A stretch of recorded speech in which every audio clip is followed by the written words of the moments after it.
Avui tornem a estar al centre històric i volem continuar reivindicant que el centre històric sigui el que es mereix tota ciutat com la resta de capitals de Catalunya que tenen un centre històric del qual tota la ciutadania se'n sent orgullosa, evidentment les persones que hi viuen però també la resta. Volem manifestar un cop més la Lleida dual que s'ha creat en aquests 4 anys de mandat, amb una Lleida moderna, transformada i continuem aquí tenint molta feina per fer. De 15 regidors socialistes, el regidor del barri del centre històric no viu al barri, de fet no viu ni a la ciutat de Lleida, i això també demostra una mica el perfil de la voluntat i la voluntat política a l'hora d'engegar projectes. Nosaltres a la candidatura sí que tenim una persona, el Josep Maria Muñoz, que viu moltes hores del dia al centre històric i per tant coneix perfectament la realitat.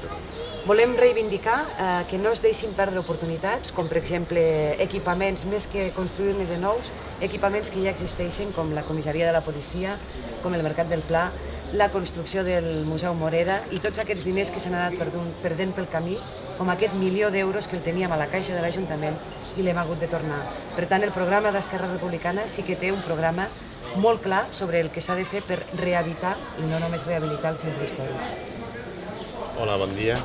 Dintre de les nostres propostes reals i factibles que podem dur a terme amb la propera legislatura,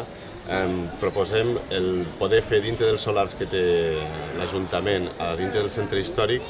ubicar 200 places o més places d'aparcament per donar cobertura tant als veïns com als comerços ubicats al barri, com amb la dinamització que volem fer dintre del barri comercialment. També dins de l'àmbit social volem començar a canviar les coses dins del barri perquè un grup d'unes 400 persones que viuen des de l'incivisme i la delinqüència ens estan convertint el barri en una mena de gueto. Això ho canviarem com deixar d'anar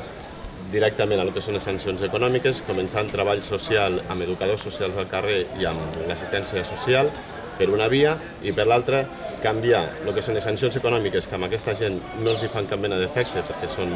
no se'ls poden aplicar, aplicar-les amb treball per en benefici de la comunitat.